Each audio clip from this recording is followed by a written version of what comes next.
Hello guys, welcome back to my channel. आज जो है हम थर्ड चैप्टर करने जा रहे हैं बिजनेस स्टडीज़ का, जो कि है बिजनेस एनवायरनमेंट। मीनिंग क्या है बिजनेस एनवायरनमेंट का?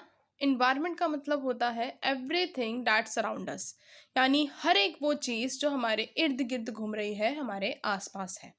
तो बिजनेस क्या होता है? बिजनेस की डेफिनेशन आपने बहुत पढ़ी है, बहुत बार पढ़ी होंगी।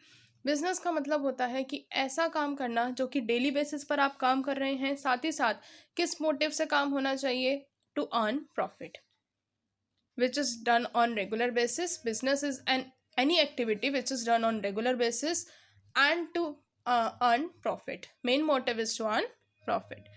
तो बिजनेस एनवायरनमेंट का मतलब क्या हुआ? बिजनेस के इर्द गिर्द यानी बिजनेस के आसपास जो भी चीज़ें घूम रही हैं, जो बिजनेस को अफेक्ट कर रही हैं, चाहे वो उस इंटरनली इन्वायरमेंट है, चाहे वो एक्सटर्नल इन्वायरमेंट है, यानी उसकी खुद की बिजनेस के ऑर्गेनाइजेशन की चीज़ें जो उनको अफेक्ट कर रही हैं, और बाहर की ऐसी चीज़ें जो उनको अफेक्ट कर रही हैं। बाहर की चीज़ें कैसे हो सकती हैं? सोशल कोई इन्वायरमेंट चेंज हो गया, टेक्नोलॉजिकल इन्वायरमेंट में चेंज आ गया, नई टेक्नोलॉजी क्रिएट हो गई, डेवलप हो गई। तो firstly business environment refers to forces. किससे रेफर्स है? Forces and institutions outside the firm, which are outside the firm, with which its members must to deal to achieve the organization purposes। यानी ये जो है एक ऐसे फोर्सेस हैं, एक ऐसी इंस्टीट्यूशंस हैं जो कि ऑर्गेनाइजेशन से बाहर हैं, और इनके मेंबर्स को उनको डील करना पड़ता है, उनके साथ अवेयर होना पड़ता है, because of to achieve the organisation purpose या ऑर्गेनाइजेशन ऑब्जेक्टिव। ऑर्गेनाइजेशन के ऑब्जेक्टिव को अचीव करने के लिए, ऑर्गेनाइजेशन के पर्पस को अचीव करने के लिए उनको उनके साथ डील करना पड़ता है, जो मेंबर्स हैं ऑर्गेनाइजेशन के। यहाँ पे फोर्सेस का क्या मतलब है? Economical, social, political, technological etcetera. फिर इंस्टीट्यूशंस क्या हैं? सप्लायर्स हो गए, कस्टमर्स हो गए, या कॉम्पिटिटर्स हो गए किसी भी बिजनेस फॉर्म के। उसके बाद नेक्स्ट आता है features of business environment. Business environment का क्या फीचर है? तो सबसे पहला है totality of external forces. External forces की टोटालिटी, यानी बहुत सारे एक sum total of external forces होते हैं जो कि बिजनेस फॉर्म को क्या करते हैं? अफेक्ट करते हैं। तो सबसे पहला फीचर यही हो गया, टोटालिटी ऑफ एक्सटर्नल फोर्सेस। अब एक्सटर्नल फोर्सेस कौन से होते हैं? जो हमारे सोशल, पॉलिटिकल, टेक्नोलॉजिकल वाले हैं, वो सारे एक्सटर्नल फोर्सेस हैं। उसके बाद यहाँ पर है specific and general forces. Business environment जो है दोनों फोर्सेस को इंक्लूड करता हुआ चलता है, स्पेसिफिक भी होता है और जनरल भी होता है। Specific forces includes investors, competitors and customers etcetera, who influence business form directly, जो कि क्या है? बिजनेस फॉर्म को डायरेक्टली अफेक्ट करते हैं। यहाँ पर लेकिन जो जनरल फोर्सेस होते हैं वो क्या इंक्लूड करते हैं? Social, political, economical and legal और टेक्नोलॉजिकल कंडीशंस को, जो कि बिजनेस फॉर्म्स को इनडायरेक्टली अफेक्ट करते हैं। स्पेसिफिक फोर्सेस आर इन्वेस्टर्स हो गए, कॉम्पिटिटर्स हो गए और कस्टमर्स हो गए, और ये हैं क्या करते हैं? बिजनेस फॉर्म को डायरेक्टली इफेक्ट करते हैं। बट वेदर वाइल जो जनरल फोर्सेस होते हैं वो सोशल, पॉलिटिकल, इकोनॉमिक और लीगल एंड टेक्नोलॉजिकल होते हैं, और ये किस तरह से इफेक्ट करते हैं बिजनेस फॉर्म को? इनडायरेक्टली। ठीक है। उसके बाद है इंटर रिलेटेडनेस। इंटर रिलेटेडनेस का मतलब है जितने भी फोर्सेस हैं या जितने भी फैक्टर्स हैं बिजनेस एनवायरनमेंट में, वो क्लोजली इंटर रिलेटेड हैं, एक दूसरे से जुड़े हुए हैं। For example, increased awareness of healthcare has raised the demand for organic food and roasted snacks। यानी जैसे ही हेल्थ के ऊपर अवेयरनेस हुई पर्सन्स को कि उनको अपनी हेल्थ का ध्यान रखना है, तो जो डिमांड है वो ऑर्गेनिक फूड और रोस्टेड स्नैक्स की डिमांड ज़्यादा बढ़ गई। यानी रोस्ट किए हुए स्नैक्स को खाएंगे, कोई ऑयली स्नैक्स ज़्यादा नहीं लेंगे। ठीक है। उसके बाद है डायनामिक। जो बिजनेस एनवायरनमेंट है वो डायनामिक इन नेचर होता है, which keeps on changing with the change in technology, जो कि चेंज होता रहता है, चाहे टेक्नोलॉजी चेंज हो रही है, कस्टमर्स का फैशन चेंज हो रहा है या टेस्ट चेंज हो रहा है, उसके अकॉर्डिंग ये चेंज होता रहता है। और ये डायनामिक है, एक तरह से बहुत सारे चेंजेस भी एक टाइम पर आ सकते हैं। उसके बाद है अनसर्टेनिटी। जो बिजनेस एनवायरनमेंट है वो अनसर्टेन है, क्योंकि हम फ्यूचर को प्रिडिक्ट नहीं कर सकते। एक तरीके से प्रिडिक्ट करके चल सकते हैं, लेकिन एग्जैक्ट नहीं कह सकते कि फ्यूचर में क्या होगा। तो बिजनेस इन्वायरमेंट भी ऐसे ही है, अनसर्टेन है, as it difficult to predict the future environmental changes, कि प्रिडिक्ट करना थोड़ा डिफिकल्ट होता है कि फ्यूचर में क्या चेंज आएगा, कस्टमर का फैशन चेंज होगा, उनका टेस्ट चेंज होगा, या फिर कोई टेक्नोलॉजी में चेंज आ जाएगा, या कोई पॉलिटिकल इन्वायरमेंट में चेंज आ जाएगा, तो वो प्रिडिक्ट करना थोड़ा सा मुश्किल हो जाता है। And there impact with full accuracy, और उनका इम्पैक्ट फुल एक्यूरेसी के साथ लाना भी डिफ़िकल्ट होता है, कि मैं सोच के चलूँ कि हमारा टेक्नोलॉजी में चेंज हो जाएगा, अब उसका इफ़ेक्ट एक्चुअली में क्या पढ़ने वाला है, किस तरह की टेक्नोलॉजी आने वाली है, तो वो मुझे नहीं पता। तो बिजनेस एनवायरनमेंट क्या है, वो अनसर्टेन है, उनको नहीं पता होता। उसके बाद है कॉम्प्लेक्सिटी। जो बिजनेस एनवायरनमेंट है वो बहुत ज़्यादा कॉम्प्लेक्स होता है, and which is easy to understand in part separately. हम कह सकते हैं कि हम उसको सेपरेटली अंडरस्टैंड बहुत आसानी से कर सकते हैं। मान लीजिए हमारे, अभी मैंने बताया, इकोनॉमिक चेंज हो सकता है, इकोनॉमिक इन्वायरमेंट हो सकता है, सोशल इन्वायरमेंट, पॉलिटिकल। अब अगर मैं सिर्फ और सिर्फ टेक्नोलॉजिकल इन्वायरमेंट लेके चल रही हूँ तो मेरे लिए थोड़ा सा आसान हो जाएगा प्रिडिक्शन करना और अंडरस्टैंड करना, but it is difficult to understand in totality. Totality में अंडरस्टैंड करना मुश्किल हो जाएगा।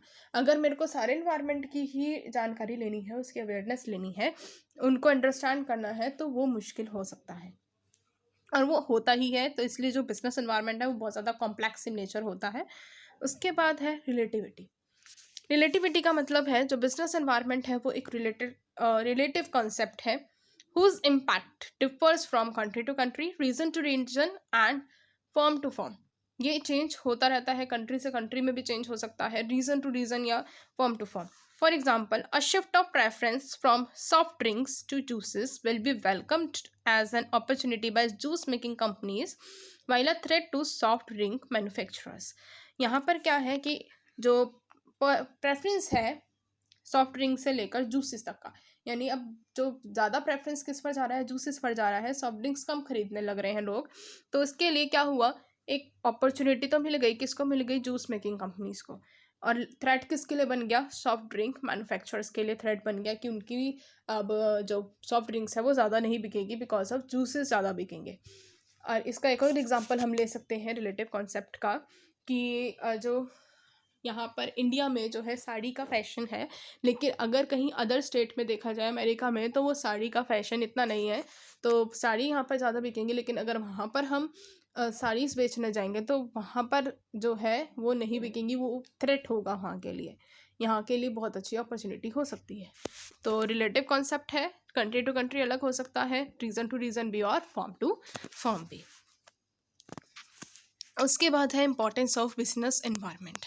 बिजनेस एनवायरनमेंट की क्या क्या इंपॉर्टेंस है। तो first one is identification of opportunities to get first mover advantage.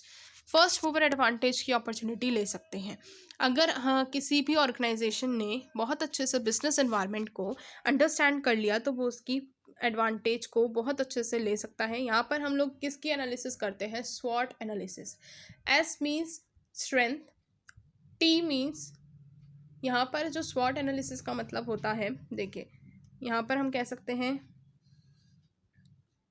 SWORT, are नहीं टी, आर नहीं है। स्वॉट एनालिसिस का मतलब है, यहाँ पे एस से मतलब है स्ट्रेंथ, डब्ल्यू से मतलब है वीकनेस, ओ से मतलब है अपॉर्चुनिटी, एंड टी से मतलब है यहाँ पर थ्रेट्स।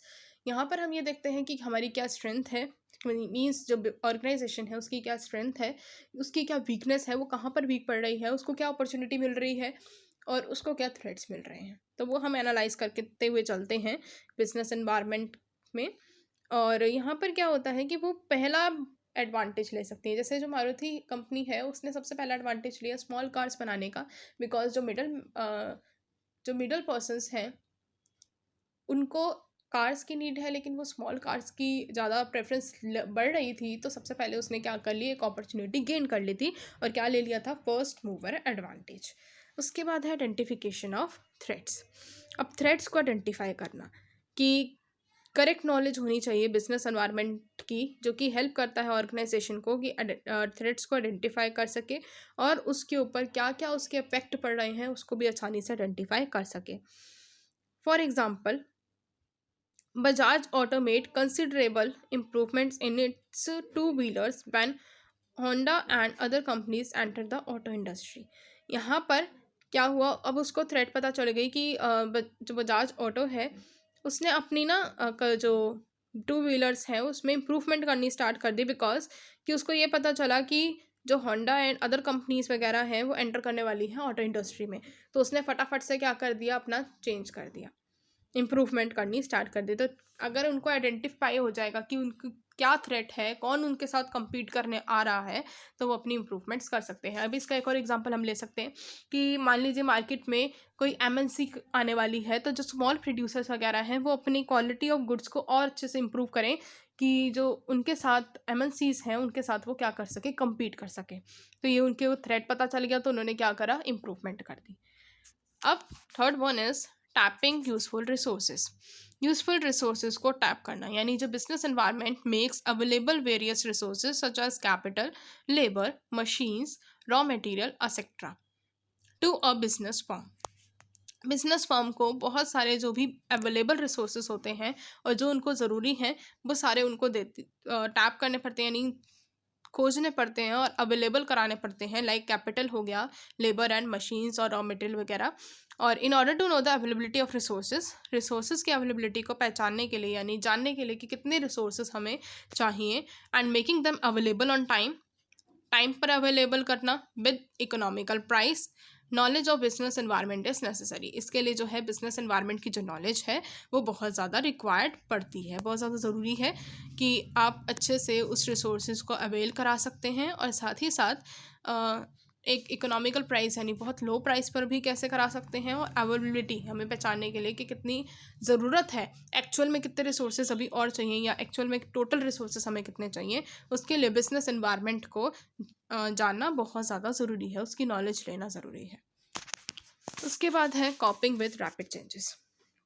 जैसे जैसे चेंजेस आते रहेंगे, कंटिन्यूस स्टडी और स्कैनिंग ऑफ बिजनेस एनवायरनमेंट जो है हेल्प करता है कि कौन से चेंजेस आ सकते हैं और उनका क्या इफेक्ट पड़ सकता है, तो वो उस चेंजेस को क्या कर सके, कॉपी कर सके, कि अगर कोई चेंज आ रहा है तो फटाफट से उस चेंज को अडॉप्ट कर सके। तो ये भी बिजनेस एनवायरनमेंट क्या करता है, इन चीज़ों में भी हेल्प करता है उन चेंजेस को अडॉप्ट करने के लिए। उसके बाद है assistance in planning and policy formulation. Understanding and analysis of business environment helps an organization in planning and formulation policy. यहाँ पर जो है, जो बिजनेस एनवायरनमेंट है, अगर हमने बिजनेस एनवायरनमेंट की सारी चीज़ों को देख लिया अच्छे से, तो हम क्या कर सकते हैं, आगे फ्यूचर के लिए प्लानिंग कर सकते हैं या कोई नई पॉलिसी भी फॉर्मुलेट कर सकते हैं, तो उसके लिए ये हेल्प करता है।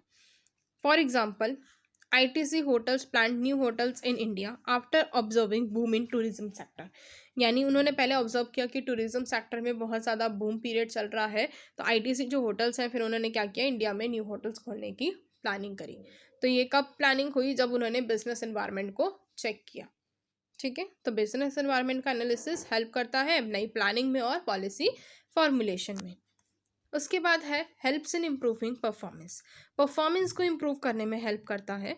Correct analysis and continuous monitoring of business environments helps an organisation in improving its performance, कि वो अपनी परफॉर्मेंस को इम्प्रूव कर सकते हैं।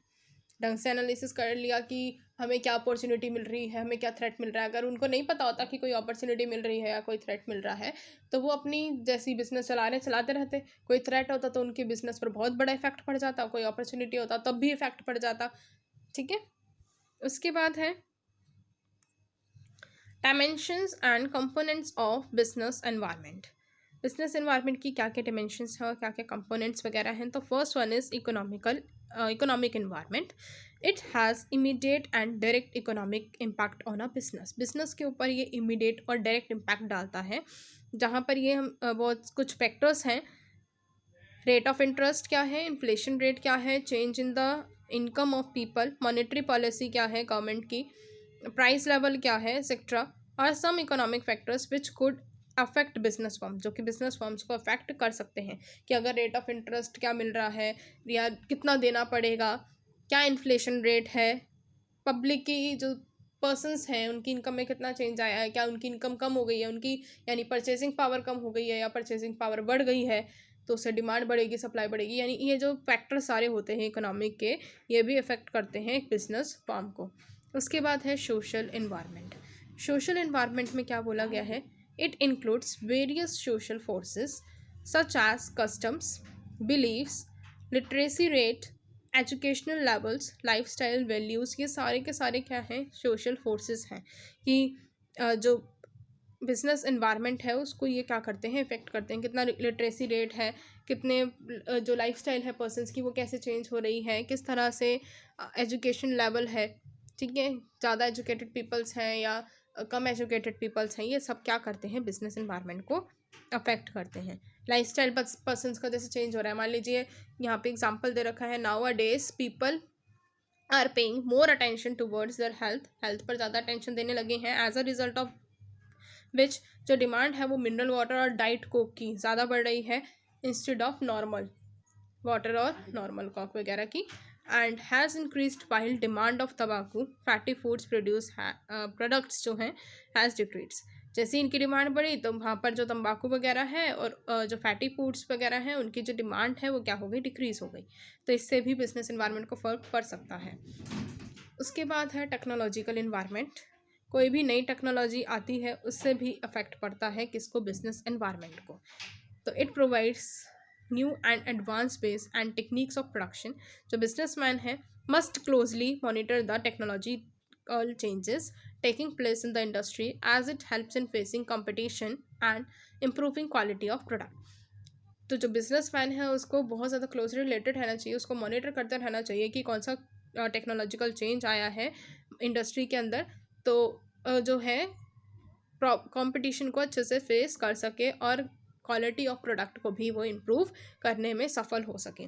उसके बाद है for example digital watches in place of traditional watches आ गई हैं, artificial fabrics in place of traditional cotton and silk fabrics, booking of railway tickets on internet, ये सारे क्या हैं, एक तरह से टेक्नोलॉजिकल चेंजेस हैं। उसके बाद है पॉलिटिकल इन्वायरमेंट। अब जैसे आजकल जो टेक्नोलॉजिकल चेंजेस में ये भी आप एग्जांपल ले सकते हैं कि आजकल जो पेमेंट्स है वो उनके लिए भी ऐप बन गई है, फ़ोन पे ऐप वगैरह है, तो आजकल हर एक शॉप कीपर जो है वो अपने पास इन चीज़ों का कोड वगैरह रखता है, ठीक है। उसके बाद है पॉलिटिकल इन्वायरमेंट। पॉलिटिकल इन्वायरमेंट में क्या है, changes in political situation also affect the business organisation. Political जो स्टेबिलिटी होती है वो builds confidence among business community. Business community में जो है एक कॉन्फिडेंस पैदा करती है बाहिल पॉलिटिकल इनस्टेबिलिटी। लेकिन अगर जब पॉलिटिकल इनस्टेबिलिटी है, इनस्टेबल नहीं है political conditions and bad law है या एंड ऑर्डर सिचुएशन में bring uncertainty in business activities. Business activities में अनसर्टेनिटी लेकर आ जाती हैं, तो उससे क्या होता है, बहुत ज़्यादा इफेक्ट पड़ता है बिजनेस को। यहाँ पे ideology of the political party, attitude of the government towards business, type of government, single party और कोalition गवर्नमेंट अफेक्ट्स द बिजनेस।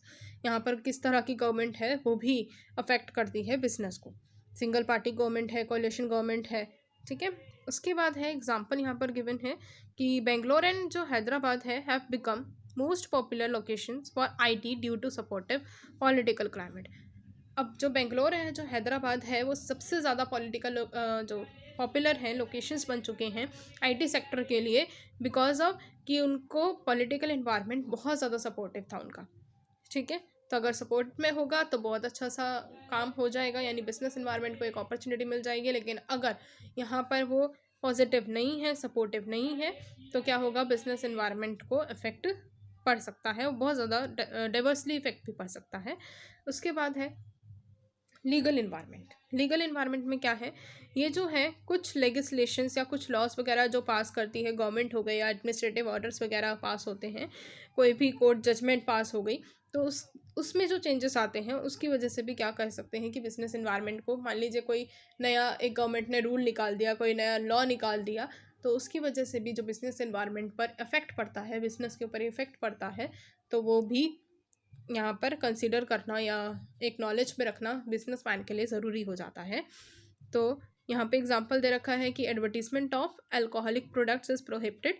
जो एडवर्टीजमेंट है अल्कोहलिक प्रोडक्ट की प्रोहिबिटेड है, आपने नहीं करनी है अल्कोहलिक प्रोडक्ट की एडवर्टीजमेंट, और इट इज़ कंपल्सरी। और एक चीज़ और, to give statutory warnings on advertisements of cigarettes के ऊपर एक वार्निंग दे देनी है। जैसे जो सिगरेट्स की पैकेट होती है उन पे लिखा होता है ये जानलेवा है, जो भी उन्होंने प्रिस्क्राइब किया होता है लॉ ने, वो लिखना ज़रूरी होता है।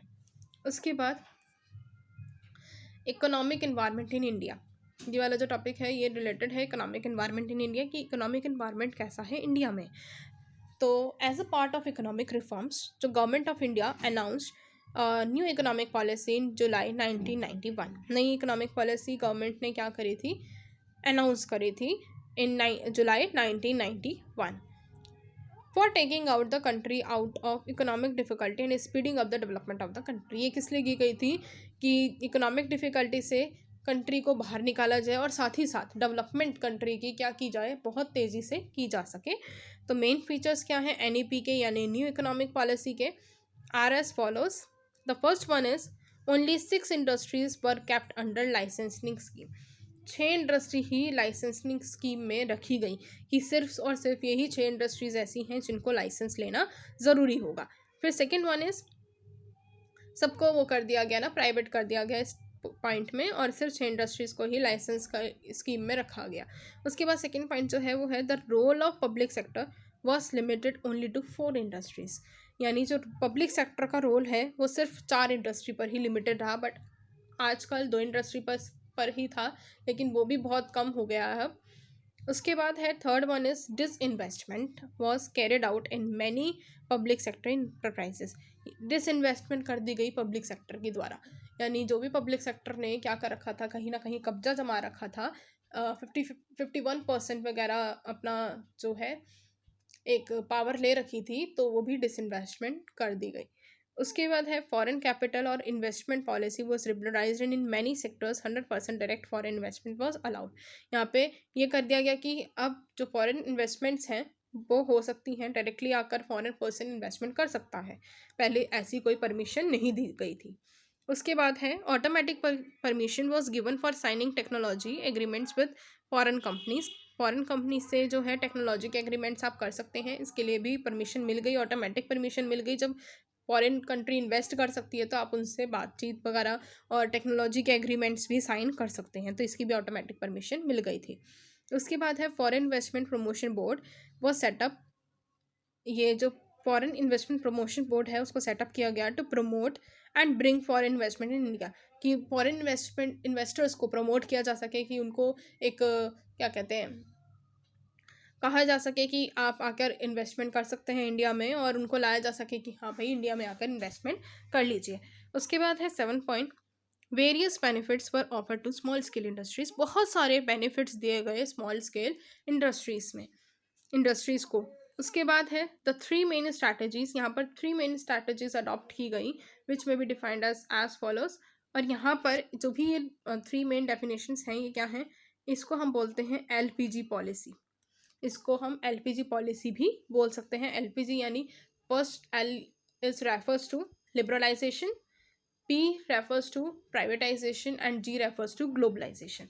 First one globalisation, integrating the economic of a country with the economies of other countries to facilitate fair free flow of trade, capital, persons and technology across borders। यहाँ पर ये बोला गया है कि एक कंट्री को बहुत सारी कंट्रीज़ की इकोनॉमी से मिलाना, फ्री ट्रेड होना बाहर एक country to country across the borders, तो इसको हम क्या कहेंगे, ग्लोबलाइजेशन। और टिल 1991 जो गवर्नमेंट है, government of India has followed a policy of strictly regulated imports in value and volume terms. These regulations were respect to licensing of imports, tariff restrictions, quantitative restrictions. 1991 तक ये 3 restrictions थी, licensing of imports, tariff restrictions और quantitative restrictions. लेकिन after 1991 ये भी क्या कर दी गई, हटा दी गई थी। उसके बाद है लिबरलाइजेशन।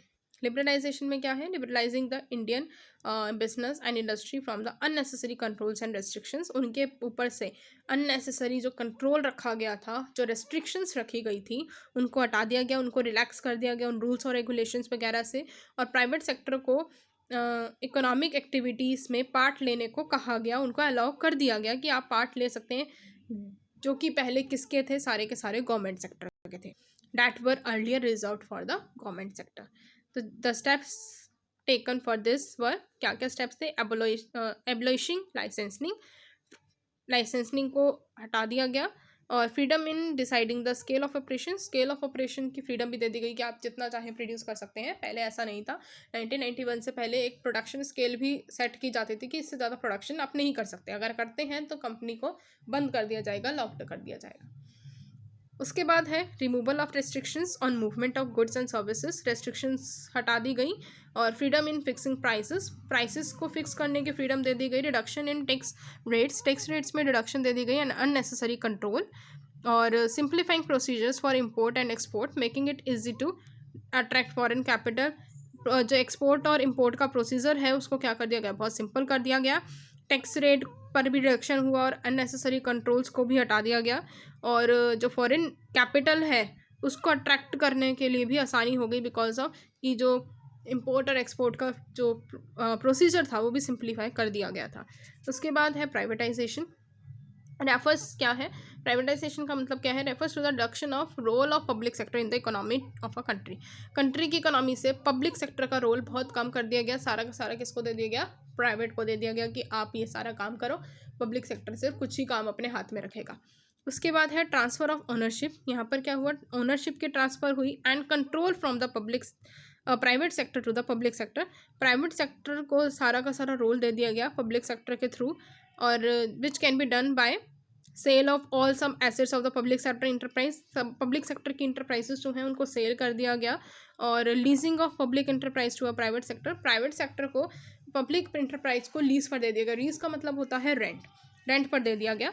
और क्या किया गया, transfer of management of public enterprise to the private sector. Private sector को पब्लिक इंटरप्राइज जो है उसने क्या किया, सारा का सारा मैनेजमेंट ट्रांसफ़र कर दिया किसको, प्राइवेट सेक्टर को। तो इस तरह से क्या किया गया, प्राइवेटाइजेशन किया गया। तो आज यहाँ पर ये चैप्टर आपका कंप्लीट हो जाता है। इससे ज़्यादा इस चैप्टर में कुछ नहीं आएगा, इतना ही चैप्टर करना है। तो इसको रिवाइज़ करिए ढंग से और इसको एक बार एनसीईआरटी से ज़रूर पढ़िएगा।